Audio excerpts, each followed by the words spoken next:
If it's Monday, two deadly tragedies in Texas. A suspected neo-Nazi sympathizer opened fire on a shopping mall, killing 8 people in one of the deadliest mass shootings this year. And hours later, a vehicle rammed into a group of migrants, killing another 8 people, with several more in critical condition. Plus, President Biden rejects a Republican border security plan as the administration braces for another migrant surge when a series of pandemic-era restrictions expire in just 3 days. And the debt ceiling standoff heats up as Senate Republicans dig in as congressional leaders prepare for an Oval Office showdown tomorrow, with a deadline to avert a crippling government default fast approaching.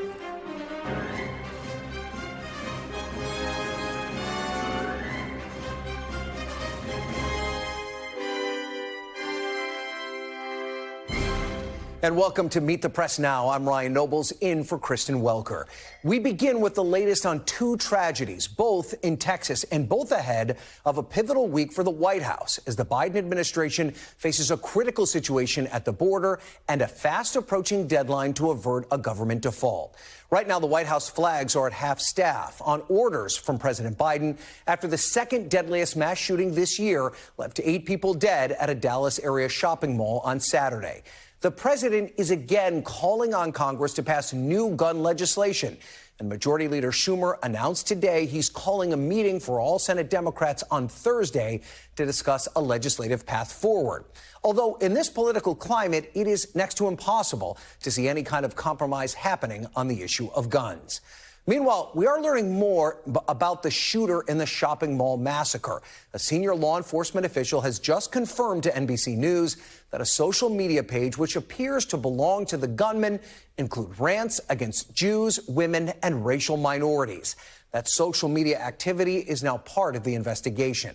Police say the shooter was armed with a rifle and a handgun while wearing a tactical vest, and that he had more weapons and ammunition in his car. Witnesses recounted the horror of what happened. So pretty much we were in the store and I was in the fitting room, and then everybody ran into the fitting room. And I ran out to see what was happening. We heard about 6 shots. And then we just had everybody go to the back of the store. And as I was doing my walk around, somebody got shot and ran in, and she was crouched in the front. And I went to grab her, and they shot through the door, and then we just took her to the back. There was dead people on the floor. A lot of people, they were hiding. And as I was going around, they told me to get away, to move out. And I kept on telling them, I'm looking for my daughter. That shooting happened just hours before another tragedy in Texas, this one in the border town of Brownsville, where an SUV slammed into a group of migrants at a bus stop. You're looking at security camera footage showing the vehicle in the moments right before the incident. 8 people were killed, at least 10 others were injured. At a briefing today, local officials named the suspect and said that they have not ruled out the possibility that it was intentional. Investigation also revealed that the driver of the vehicle, later identified as George Alvarez, November 9, 1988, had attempted to flee the scene after impact, but was held down by several individuals on scene. George Alvarez is a Brownsville local with an extensive rap sheet. He has been formally charged and arraigned with 8 counts of manslaughter, 10 counts of aggravated assault with a deadly weapon. Now, Brownsville has been a focal point of the crisis at the southern border, particularly ahead of the expiration of the pandemic-era restrictions later this week. For more now, I'm joined by NBC's Stephen Romo. He is in Allen, Texas. NBC News intelligence and national security correspondent Ken Delanian is with me right here in Washington. And NBC's Gabe Gutierrez is live in Brownsville, Texas.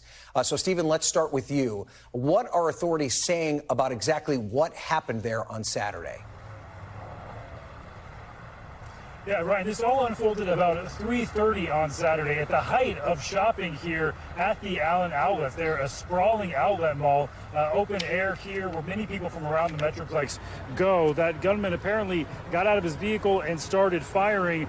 There was an officer nearby for an unrelated call, and he was able to engage that gunman pretty quickly, but not before he killed 8 people, injured several others, and just sent chaos throughout here. Many people hiding in stores, other people just trying to flee the area and then trying to reunite with their loved ones.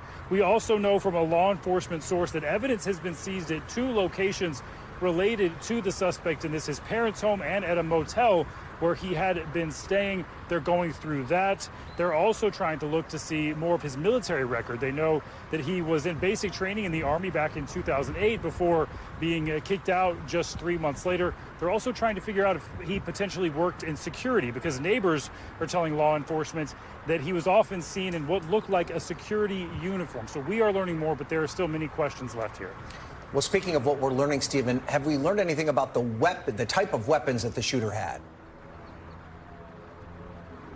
Yeah, Ryan, we are learning more about those weapons. Unsurprisingly, he was found with an AR-15, what we hear in so many of these shootings. He also had a handgun on him at the time. According to authorities, he was wearing what looked like a tactical vest. It made him sort of appear like a police officer in this situation.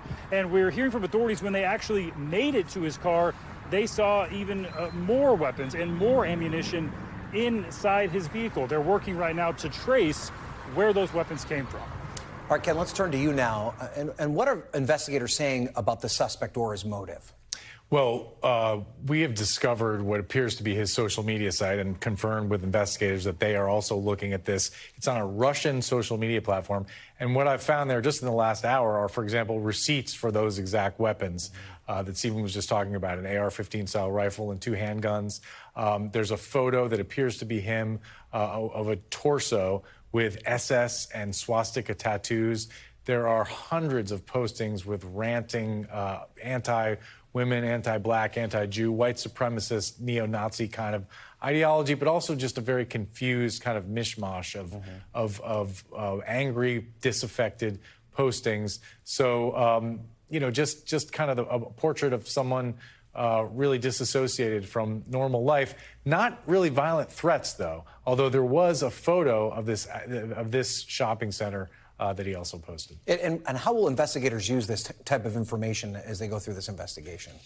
I mean, you know, they're going to look to see whether there are any warning signs and who knew about this person's mental state and how was he able to buy these weapons. But at the end of the day, there are a lot of people that say horrible things on social media in the United States, and most of them don't commit mass violence. This is a confounding conundrum for investigators. You know, we have a First Amendment. People are allowed to post this stuff. It's a really difficult problem. And we do know that he spent some time in the military. What have you learned about his Army service? Well, our colleague Courtney Kyiv was able to ferret out that he spent 3 months in basic training, but then was removed from the service without completing his training over some unspecified mental health issue. Okay. All right, Ken, thanks for that. And let's go back to Stephen again.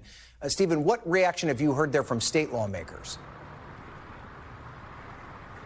Yeah, Ryan, we're hearing from state lawmakers. We're hearing from the governor, Governor Greg Abbott, speaking out over the weekend. He really put the spotlight on mental health as opposed to guns and mental health. And when pressed on the issue of guns, he told Fox News that other states, blue states like California, also deal with mass shootings, saying that it was a problem everywhere in the country. Of course, people are able to travel across state lines with weapons, and that is something they do.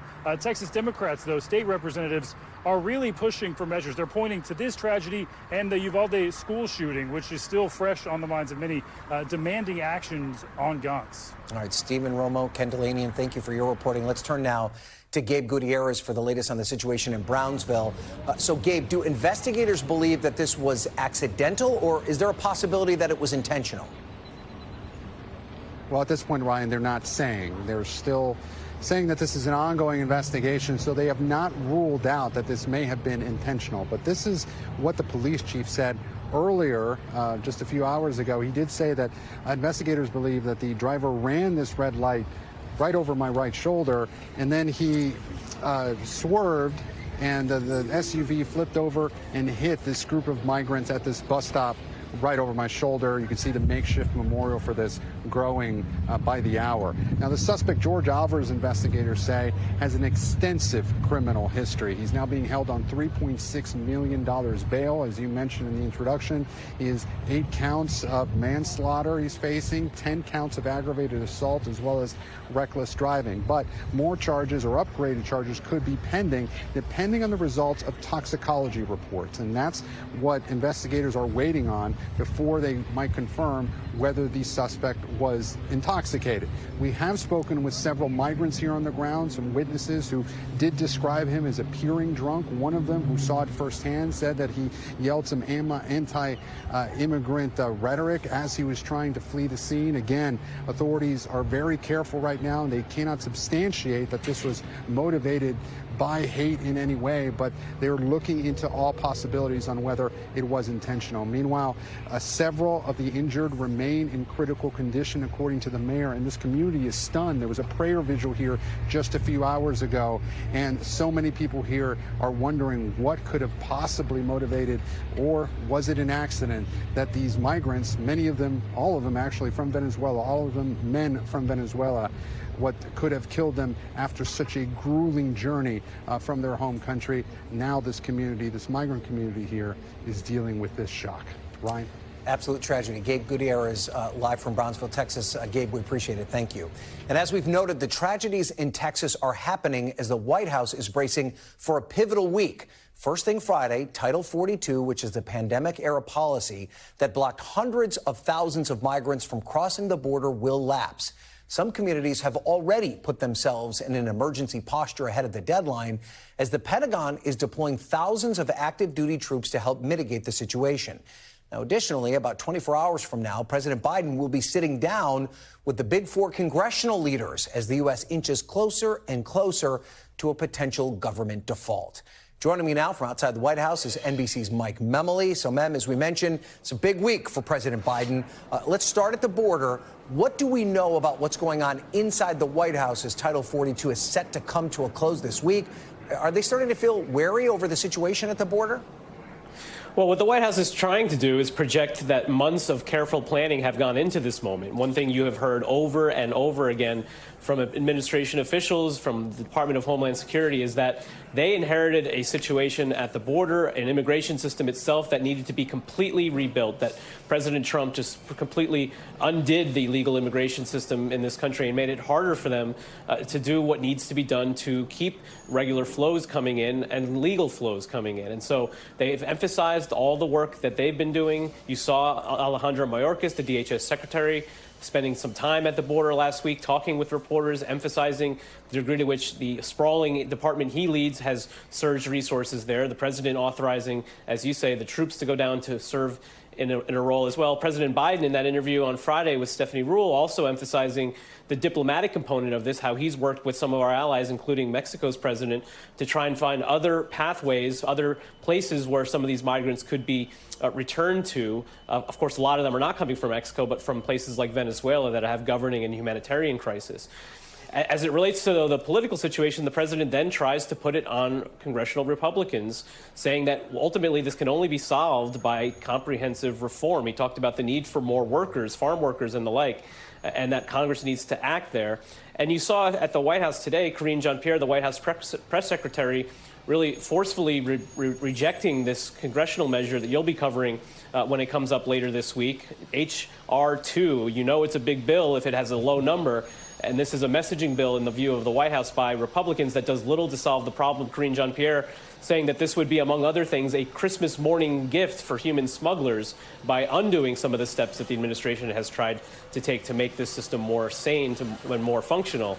So the White House is doing their best to project their planning, their effort to get this situation under control, but acknowledging that there's only so much that they can do unilaterally. Yeah, and an immigration bill at this point that doesn't even have enough Republican votes to pass, right, as they are deliberating it internally as well. So let's move on to the debt ceiling now. About 24 hours from now, the president is set to host the top congressional leaders as this deadline is getting closer and closer. You know, the president has said he's not going to negotiate on the debt limit. Is this going to be a pretty short meeting? It really does sound like that, because when you can't even agree what you're meeting about, what you might be negotiating about, it really speaks to what is a stalemate at this point. As you and I have been talking to our sources on both ends of Pennsylvania Avenue, a lot of folks are saying they really don't see how this ends. This is going to be an opportunity, though, to maybe get a sense afterwards of, are there other discussions happening that we're unaware of, other pathways, other potential solutions here? Instead, what we are spending a lot of time talking about are sort of Hail Mary passes, whether it's a discharge petition, a sort of end run on leadership that might require some Republicans to break with their party, join Democrats in a clean debt limit increase? Or is it a unilateral option that President Biden could potentially take, the invoking of the 14th Amendment, something that even his own administration is acknowledging has a surefire legal challenge to come if he just does try to take that? Treasury Secretary Janet Yellen seemed to reject that, even if she didn't completely take it off the table. And then the politics of this come into view based on what the president is doing after this meeting. He's going up to New York, about 20 miles north of New York City, one of those congressional districts that elected a Republican to Congress last fall, but also supported President Biden in the election 2 years before that. The definition of a swing district, the president trying to put pressure on those Republicans who may be most vulnerable in 2024, one, for the vote that they cast on the GOP's proposal, that Limit, Save, Grow Act, which the White House contends has draconian spending cuts, things like Meals on Wheels, veterans benefits that are politically untenable for them, but also hoping that maybe this political pressure could be brought from the outside in, and that they would then pressure Speaker McCarthy to relent and maybe consider some other options here. But a lot of questions about both negotiating strategies as we head into this meeting tomorrow. And 3 weeks barely for them to find a way forward. Yeah, and not a lot of people freaking out quite yet on Capitol Hill, but maybe that changes if there's no resolution after this meeting tomorrow afternoon. All right, Mike Memoli at the White House, thank you so much. Coming up, bracing at the border with just 3 days until a series of pandemic-era restrictions expire. We have live reporting from the border where hundreds of asylum seekers have arrived in recent days. Plus, my one-on-one interview with a border state Democrat from Texas. That's next. And later, as we just said, the standoff over the debt ceiling is intensifying as both sides seem unwilling to budge. And President Biden prepares to meet with congressional leaders tomorrow. You're watching Meet the Press Now.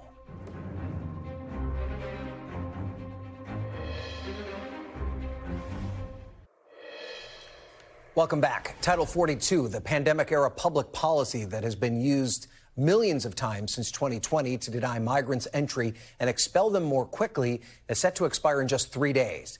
Officials estimate that roughly 10,000 migrants will attempt to cross the border every day after the ban is lifted.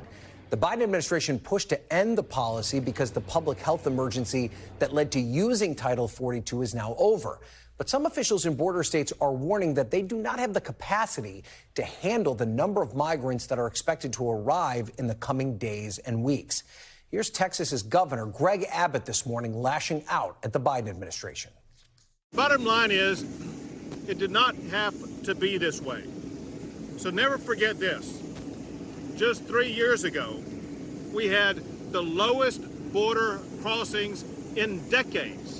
And those low number of border crossings were a result of the policies put in place by the Trump administration. Today, however, we're dealing with the highest number of people coming across the border than ever before, and we will set a new all-time record this year.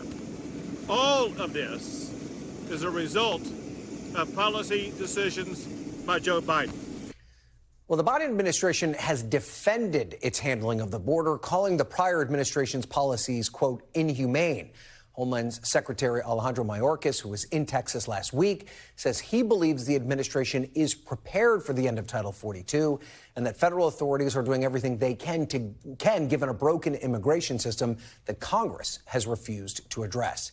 NBC's Guad Venegas is near the border in San Diego, California. So, Guad, what are you seeing at the border ahead of the end of Title 42 later this week?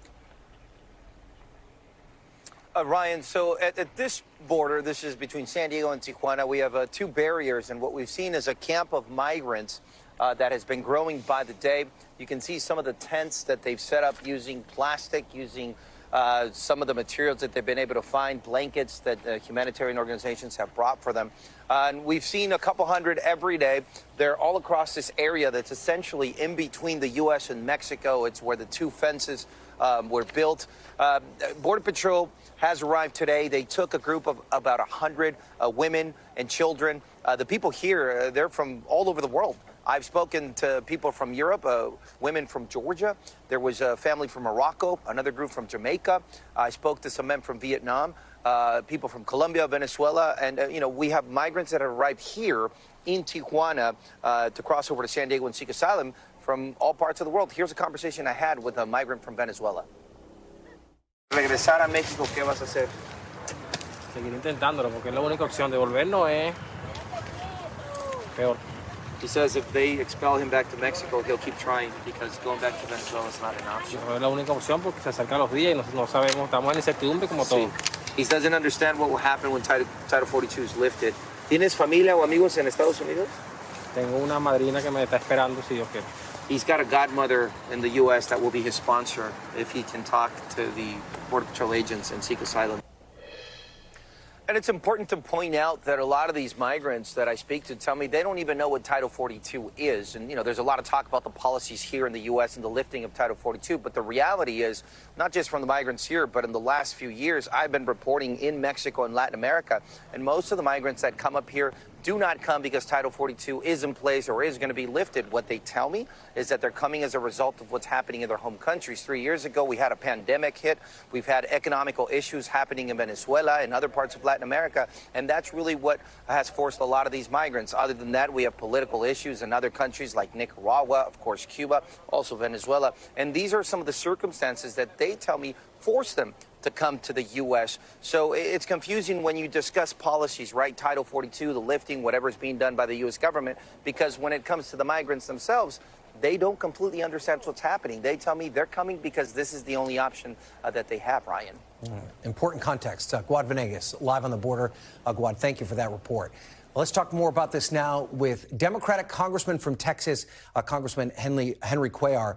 Congressman, obviously you represent a border district. It includes border towns as well as part of San Antonio.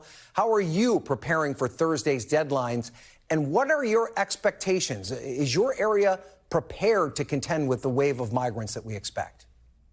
You know, every border is different. Laredo is the second lowest crossing in the whole United States. So we basically just take the overflows from the valley and from other places up here. But keep in mind that, you know, in looking at the numbers, I've looked at the numbers that are in the shelters or surrounding shelters on the northern Mexican states, which are right next to the U.S. border. And there's over 150,000 people that we know of. And then if you include the ones that are in the interior, southern Mexico, and then you count the ones that we know of in places like Guatemala and the other places, you're talking about hundreds and hundreds of thousands of people that are going to be ready to come over. The latest numbers are about 8,700 people a day. That, of course, will probably go up. You know, my question is, are we going to be ready for this? I think the administration has some policies, new policies. The only thing is, I think they will be effective. The only thing is, I think they implemented them a little bit too late, in my opinion. All right, let's talk more about this because you tweeted that you're prepared to work with DHS and the Border Patrol in order to keep your district safe. And we saw the Homeland Security Secretary Mayorkas say he's been in Texas since Thursday. Have you personally spoke with the secretary or anybody else in the administration and expressed your concerns about this delayed implementation and other suggestions you would have to make this process smoother? Yes, absolutely. I have. And I've talked to the secretary many times. As you know, I'm the ranking Democrat on Homeland Appropriations. So I've had an opportunity to talk to him, talk to the other folks there. And look, you know, we've added in the last 2 years, you know, from the Trump administration, we've added $2.4 billion to CBP. That's a 15% increase to the budget. So money's important, but it's not only that. You got to have the right policies. And I'll say this. Words are one thing, but if you don't show actions, and by actions, I'm talking about deporting people back to the countries because they're not supposed to be here, they're going to continue coming. Otherwise, they see the border as a speed bump, and they'll continue coming. So again, you know, I know sometimes folks say, well, the immigration is broken, the system is broken, Congress needs to do its job. Keep in mind that actually the lowest crossings were not under Trump. They were actually under Obama. And Obama used Title 8 instead of Title 42. And he did expedited proceedings, which means he removed the ones that were not supposed to be here. And he actually showed people going back. When was the last time he showed people coming back or being sent back? All we see is videos of people coming in. And those images are powerful messages that people in other places might not understand what Title 42 is, but they see the powerful images of people coming in, and therefore they're going to continue coming unless we have repercussions at the border. And the president and his administration have now sent, troops to the border to try and help with the situation there. Do you think that's theater, or do you actually think it could help the situation? Well, just like President Bush and Obama and Trump did, they sent the military out there. Keep in mind, they don't have any power to enforce immigration law. All they do is support work. That is, they will be able to free the Border Patrol agents so they can go out in the fields and do the work. And this military folks are not going to be patrolling the border, but they're going to be actually just doing support work so Border Patrol can do its work. All right, let's talk about some of the possible policy prescriptions on Capitol Hill. We know that Senator Tillis and Sinema on the Senate side are actually working on a piece of legislation that would essentially allow the provisions of Title 42 to continue on. It wouldn't be Title 42. It would be essentially a new law. Is that something that you'd be supportive of? Do you think that that's appropriate, that something like Title 42 remain in place? Well, I haven't seen that, but I can tell you of another proposal that Senator John Cornyn, Tony Gonzalez, and a couple of us have been working on that basically uses Title 8, which is the law right now. Title 8 is actually more powerful than Title 42 because on Title 42, you expel somebody, but they can come back. Under Title 8, you actually have some teeth, 5 years, 10 years, 15, 20 years. Bans where they can't come back again. The way President Obama and Secretary Jay Johnston used Title 8 expedited removals will work. And the bottom line is you got to have those immigration judges, asylum officers at the border where they can make some quick decisions. Somebody stays, somebody goes. Because otherwise, like Mr. Venegas said in your story a few minutes ago, you're going to have people from all over the place. And I've seen it's a mini UN down there. Yes, you have Venezuelans. Yes, you have Cubans. Yes, you have Central Americans. But you got people, look at some of the numbers in Arizona and San Diego. You got people from Turkey as the number 1, a number 3 spot. India from there. And again, you got them from all over the place, including the country of Georgia, not the state, but the country of Georgia, as your report just came out. Wow. All right, let's move on and talk about how your state has just been rocked by a series of tragedies over the weekend. First, the devastating shooting that took place there. We also had the vehicle incident where 8 people believed to be migrants were hit by a car. We still don't have a motive yet, but can you talk to me a little bit about what the atmosphere in Texas is like right now? Are these isolated incidents? Is there a broader problem in your state right now? Well, you know, again, if you're talking about mass shootings, we've seen that in different areas, including states like California and other states. Washington, D.C. is about 3 or 4 times more dangerous than Laredo, Texas, my hometown.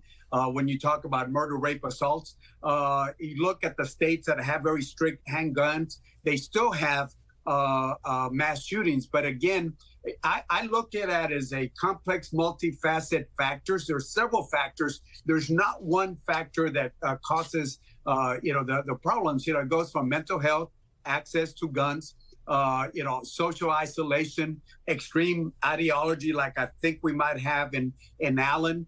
Sometimes it's drugs, like the person in Brownsville. I think reports will show that he was on heavy drugs. We don't know his motive, but I don't think he was on alcohol, but he was certainly on drugs. So we're seeing different factors. So the solution is not one or the other one. It's more of a multifaceted approach that we need to address.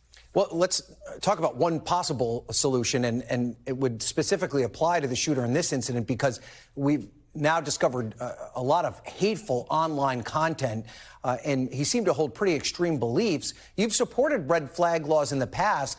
Should there be background checks for gun ownership, and should they include checks on people's social media?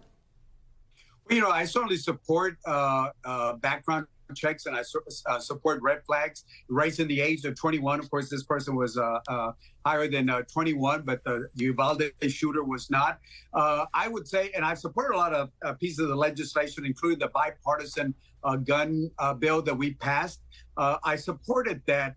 But again, one of the things that we need to look at, and I know there's a First Amendment right there. But if you look at almost every case, there's always some sort of tell sign out there. They're they speak about it, they write about it, they'll post about it.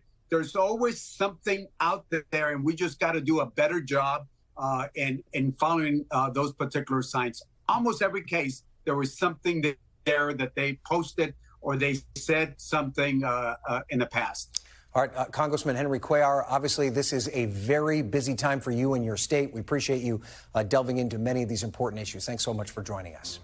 And up next, the clock is ticking for Congress and the White House to avert a catastrophic government default.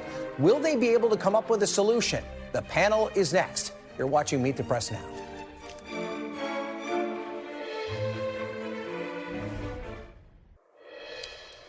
Welcome back. Ahead of tomorrow's big meeting between President Biden and top congressional leaders, both sides appear dug in and unwilling to budge. 43 Senate Republicans, led by Utah's Mike Lee, signed a letter over the weekend saying they would not vote to raise the debt ceiling without spending cuts. That 43 number important because it means Republicans have the numbers to kill any White House effort to pass a clean debt limit in the Senate. Still, Democratic leaders, including President Biden, Senate Majority Leader Chuck Schumer, and House Minority Leader Hakeem Jeffries, insists that they will not negotiate on a bill to raise the debt ceiling. This is what Jeffries told Chuck on Meet the Press yesterday. Do you accept the premise that you're not going to get a clean debt ceiling hike? I do not, because we have a constitutional responsibility to make sure that we protect the full faith and credit of the United States of America. Republicans want us to accept these dramatic cuts or accept a catastrophic default on our nation's debt.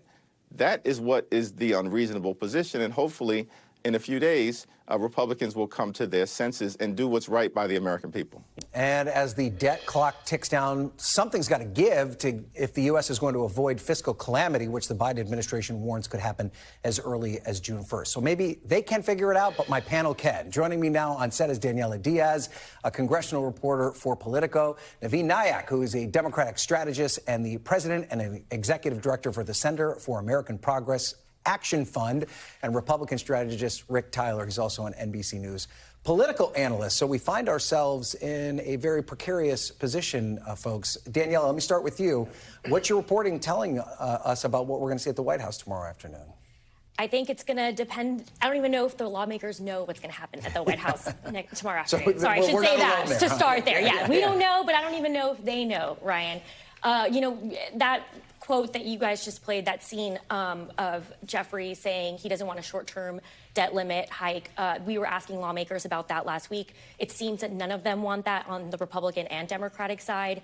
They want to fix this, at least for the next year, but it really matters who's going to blink first. Is it going to be President Joe Biden? Is it going to be McCarthy? And on both sides, McConnell, Jeffries agree that this is really between the president and the House Speaker. And I haven't seen anybody willing to budge yet. Have you and the people that you've talked to? No, Democrats want a clean debt limit hike, raising the debt limit. Republicans passed their bill with a lot of provisions, and they want to see at least, they know that they're going to have to maybe not get all of their provisions. They've admitted that when we've spoken to them, but they want a lot of those provisions in whatever happens. So, Naveen, I understand the Democratic position here.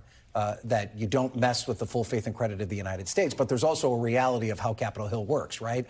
Republicans have votes. They have a negotiating position here. You can agree with the morality of it all you want. But there's a situation that exists here that doesn't the president have to give them something in order to get this over the finish line? Ryan, actually, I think you're hitting on the exact right point, which is why are we accepting this as a legitimate position? This is not let's just be really clear. They're saying we're going to put the economy in a recession, kill 6 million jobs. Moody's said it would double the rate of unemployment if they don't get something. That is a hostage situation. They're taking our economy hostage and saying, if you don't give us something, I think if the president gives in on this, we are going to be in this situation in worse cases every time we have to raise the debt ceiling. And so I think the president is going to keep making his case that he has a sane, reasonable, responsible position. And, MAGA Republicans are pushing something really extreme. And the NBC Washington Post poll that came out tested really fairly the two positions, said we should only raise the debt ceiling if President Biden agrees to cuts. Only 26% of Americans agreed with that. Or we should pass a clean debt ceiling and negotiate on the budget, which is what President Biden's been saying. more than 58% or 56% agreed with that position. And so I think that emboldens the White House to be, no, we're in the right place with this. We just have to keep telling people what the stakes are. I'm looking at the thought bubble above your head, Rick, and to me it reads, Republicans think they won an election here, right? Is that part of the argument they made to their voters, is that they were going to try and rein in debt, and this is in some ways, a way to do it? In some ways, yes. Look, the president has already budged and given in. Remember, he said he would not negotiate on the debt ceiling. He has budged. He is now negotiating on the debt ceiling. He's invited the leaders of Congress to the White House, which is correct. And the Democrats' strongest argument seems to be that no Congress has ever not passed a clean debt ceiling. And yet the strongest argument from the Republicans would be, yes, and that's why we have a $31 trillion debt. And let me just tell you what the draconian cuts are. It's 1 penny on the dollar. So for 1 penny on the dollar, we're going to, and I would reflect back your words to you, the Democrats are going to hold hostage the economy, half the 8 million jobs, half the Dow Industrial Average, because they won't pass a debt ceiling that just contains a 1 penny on the dollar cut. I think the difference between you two, though, and I think is a penny. I just want to be clear. Are you talking about the House bill? Yeah. That's a 22% cut.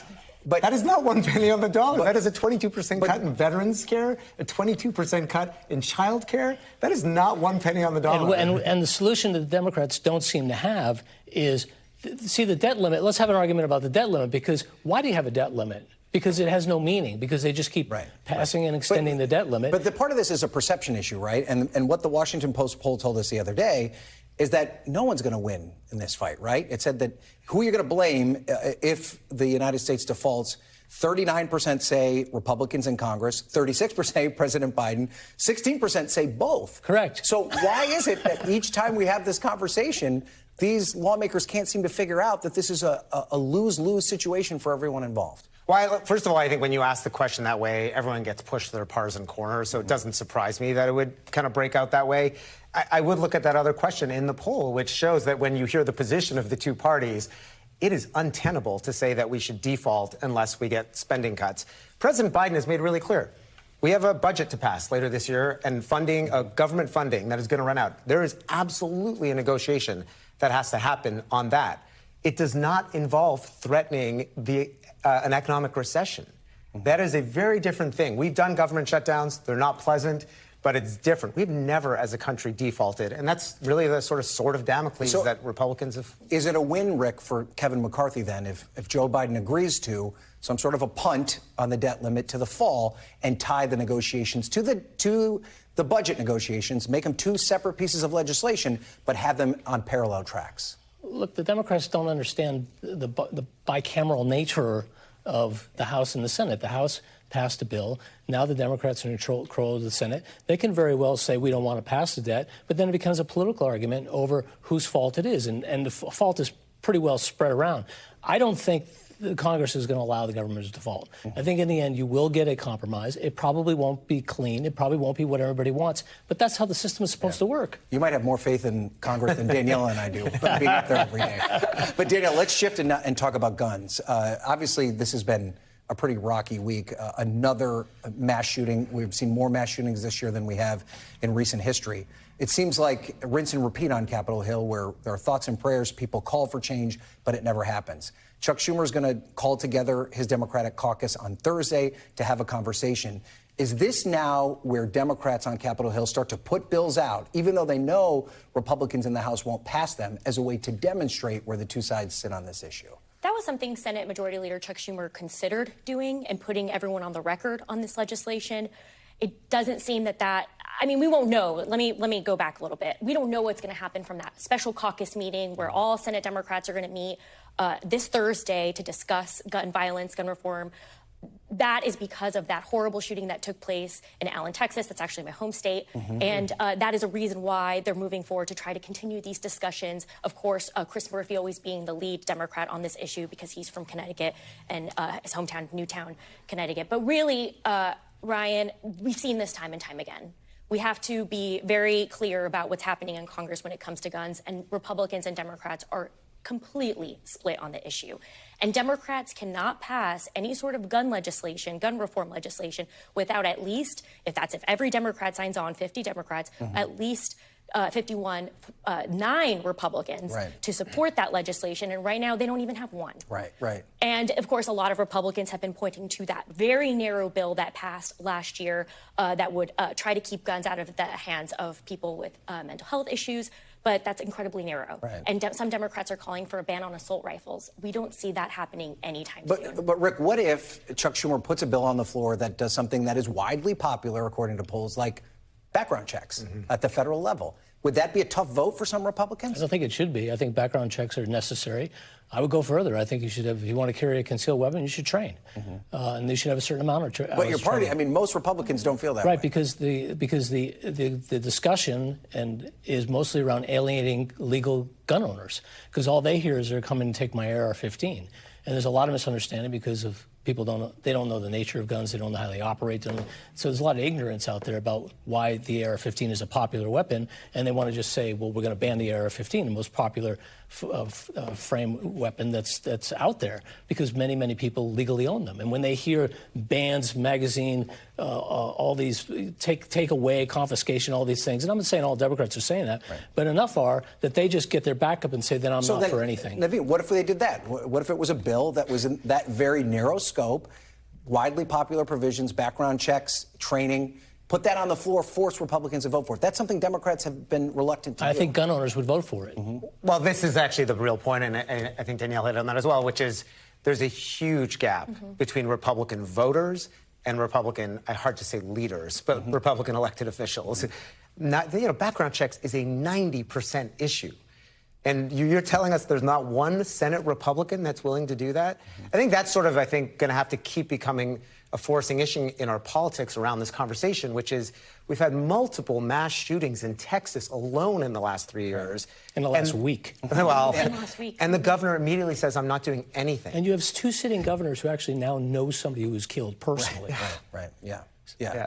So we'll have to see what comes out of this meeting Thursday, and then covering Capitol Hill long enough, it seems as though you can only beat your head against the wall so many times before you see the same result over and over again. Daniela, Naveen, Rick, we appreciate you all being here. Thank you. And after the break, Russia launches an overnight onslaught on Ukraine's cities, shelling the nation's capital and damaging key infrastructure. We're on the ground in Kyiv next. You're watching Meet the Press now.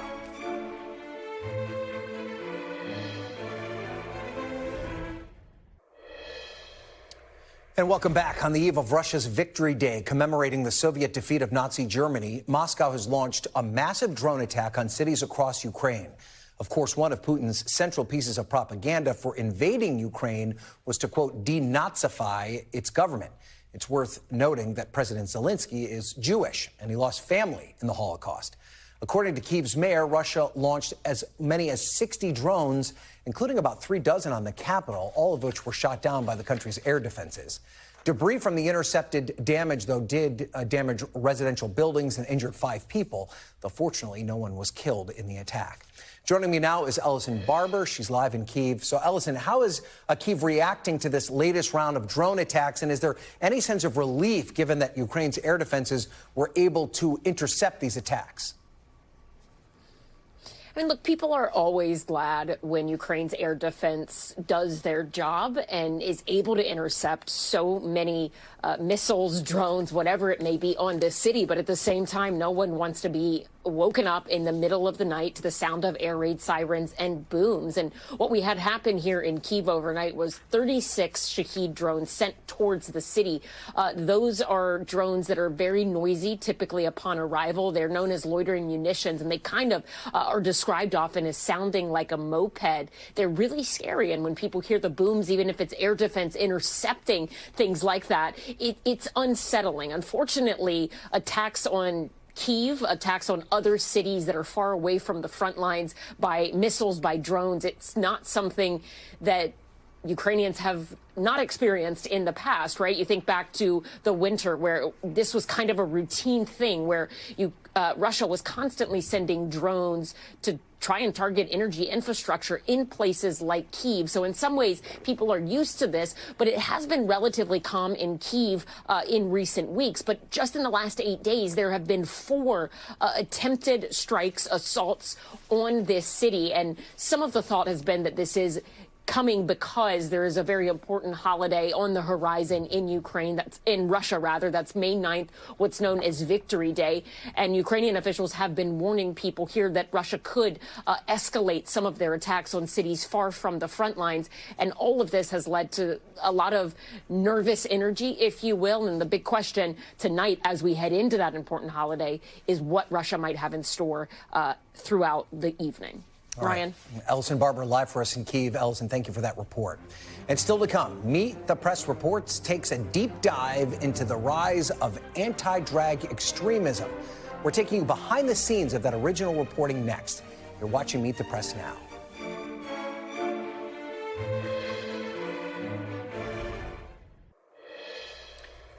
Welcome back. The newest season of Meet the Press Reports is officially underway, and this season premiere takes a deep dive into the new front in the culture wars, which is the anti-drag movement. In March, Tennessee became the first state to pass a bill effectively banning drag performances, and that legislation has been temporarily blocked by a federal judge. But with that pause is set to expire later this month, NBC News correspondent Antonia Hilton traveled to Tennessee to examine the impacts already being felt by drag performers like Story Van Ness.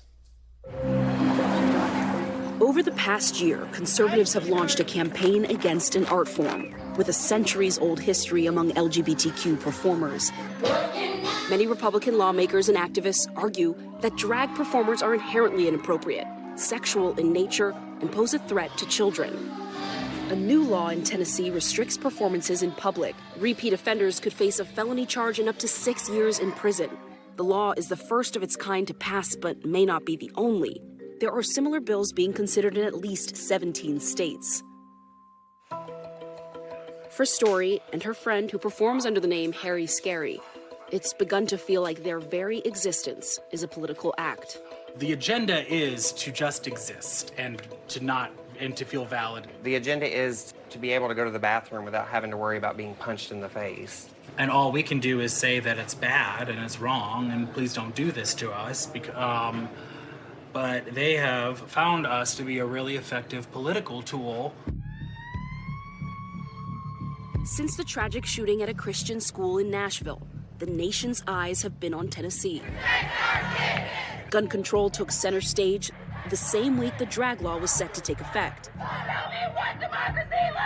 Historic youth protests broke out at the state capitol. Democratic lawmakers who took part were expelled and reinstated. And since the police initially identified the shooter as trans, the state has felt like a powder keg.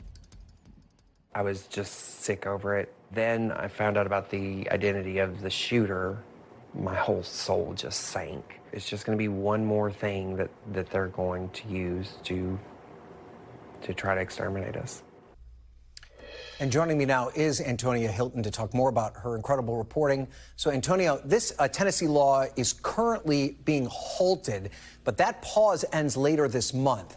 How are drag performers preparing if the law does end up taking effect? That's right, Ryan. So this law is under a temporary restraining order, but just for a couple more weeks. And that's the point at which performers are going to find out whether or not they have to go to trial to defend this art form. The lawsuit came from a number of performers living in the Memphis area who argued that this law was a violation of their First Amendment rights. And a Trump-appointed judge actually has, for the meantime, agreed with them. Just minutes before this law was set to go into effect, put this temporary restraining order in place and asked both sides to provide additional information. And so we'll find out later this month whether this law ultimately is set to go into effect or what the performers are going to have to do to perform safely in the meantime. It's already had a chilling effect, though, you should know. Performers tell us they've changed their routines, they've hired additional security because they're concerned, regardless of whether or not this law goes into effect, about how people in their state may treat them going forward. And the law is pretty broad. In fact, it doesn't even mention the word drag. Is that the case with other anti-drag bills in other states?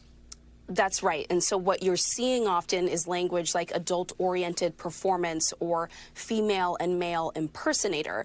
But make no mistake, I've talked to these lawmakers. I spoke to the person who drafted this legislation, Senate Majority Leader in Tennessee, Jack Johnson.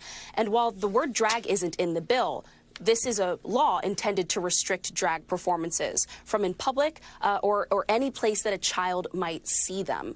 And so while the law could technically, due to some of that vague language, apply to, other sexually explicit performances, or some people have brought up, restaurants like Hooters, the reality is that when you hear from lawmakers about the actions of enforcement that they're looking for, they're consistently talking about drag performances and often referencing LGBTQ operated venues. Okay, Antonia Hilton, thank you so much for that report. We appreciate it. Kristen will be back tomorrow with more Meet the Press Now. NBC News Now's coverage continues with Hallie Jackson right now.